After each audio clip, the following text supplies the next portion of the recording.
Hai, ini Encik Ahmad.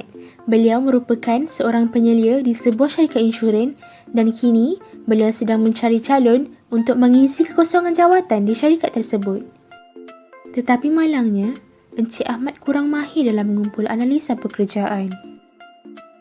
Sehinggalah pada suatu hari, beliau mendapat satu idea untuk menyelesaikan masalah yang beliau hadapi, iaitu dengan melayari video-video berkaitan di aplikasi YouTube. Terdapat 3 kaedah utama yang boleh diaplikasikan untuk mengumpul analisa pekerjaan. Yang pertama adalah kaedah temuduga.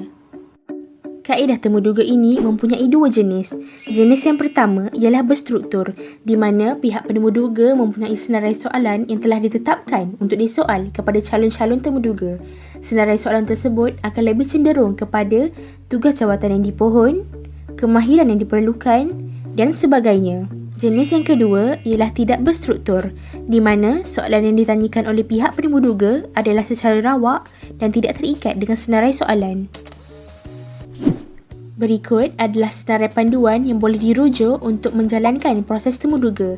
Yang pertama, wujudkan hubungan yang baik dengan calon dengan cara menerangkan secara ringkas tujuan temuduga tersebut dijalankan dan terangkan bagaimana calon tersebut terpilih untuk sesi temuduga.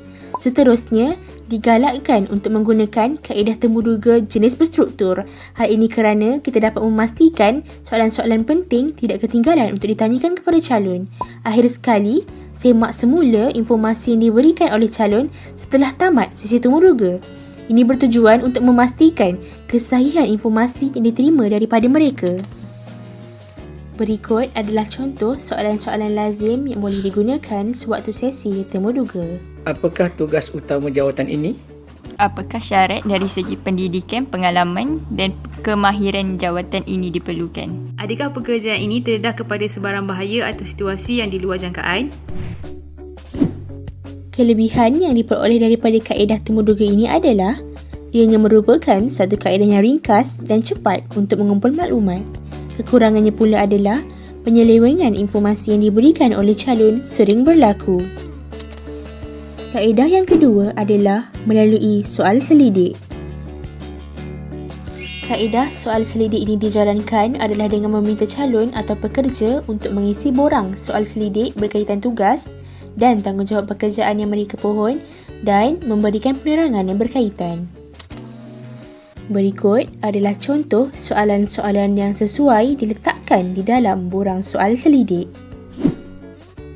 Antara kelebihan yang diperoleh daripada kaedah soalan selidik ini adalah yang pertama, ianya pantas dan jimat jika dibandingkan dengan kaedah temuduga dan ianya merupakan antara cara yang paling berkesan untuk mengumpul maklumat daripada calon atau pekerja yang ramai.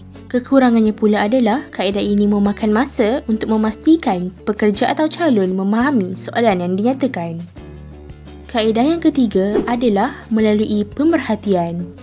Kaedah pemerhatian ini sesuai digunakan terutamanya untuk pekerjaan yang melibatkan aktiviti fizikal yang dapat dilihat.